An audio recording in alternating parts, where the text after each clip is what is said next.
மீனராசி அன்பர்களை பார்ப்போம். மீனராசி அன்பர்களை பொறுத்த வரைக்கும் குரு 5ல் உட்கார்ந்து இருக்கிறதுனால கேட்காமலே எல்லாமே கிடைக்கும். கேட்காமலே கிடைக்கிறது அப்படிங்கிறதுனால அலட்சியமா இருந்தாங்க அப்படின்னா, ஜென்மராசியில சனி பகவான் இருக்கார். நியாயமில்லாத விஷயங்களை செஞ்சா உடனடியாக தண்டிக்கப்படுவோம். நியாயமில்லாத விஷயங்களை செஞ்சா உடனடியாக தண்டிக்கப்படுவோம்.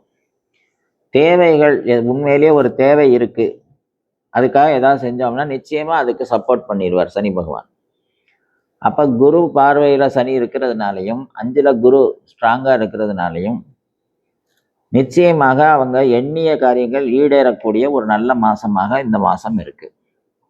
அப்போ மீனராசி அன்பர்களுக்கு புதிய தொழில், புதிய நட்புகள், நல்ல குடும்பத்தில் நல்ல உறவு முறைகள், நல்ல பழக்கங்கள், அதே மாதிரி ட்ராவல் பண்ணிட்டு வர்றது, வெளியூர்களுக்கு போயிட்டு வர்றது, புதிய உறவுகளை உருவாக்கிக்கிறது, அப்படி எல்லா விஷயமுமே நடக்கும்.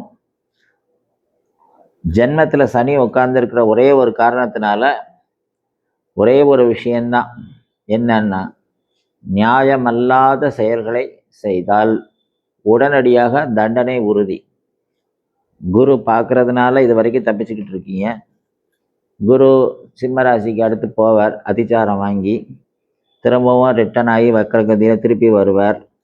அவ்வளோ நல்லா வெயிட் பண்ண மாட்டார் சனி பகவான். சந்தர்ப்பம் கிடைச்சா ஒரு நிமிஷத்தில் தண்டிச்சிடுவார். அதனால் என்ன கேட்டாலும் கிடைக்கிறது, என்ன நினைச்சாலும் நடக்கிறது அப்படிங்கிறதுக்காக தவறான விஷயங்கள் எங்கேயும் நம்ம டைவர்ட் ஆகிடக்கூடாது. நியாயமான விஷயங்களில் ஈடுபடுங்க. என்ன கேட்டாலும் கட்டாயமாக கிடைக்கும். பிரார்த்தனைகள் விஷயங்களில் ஈடுபடுங்க, முயற்சிகளை செய்யுங்க. கன்ஃபார்மாக ஜூலை மாதம் ரொம்ப நல்லா இருக்குது.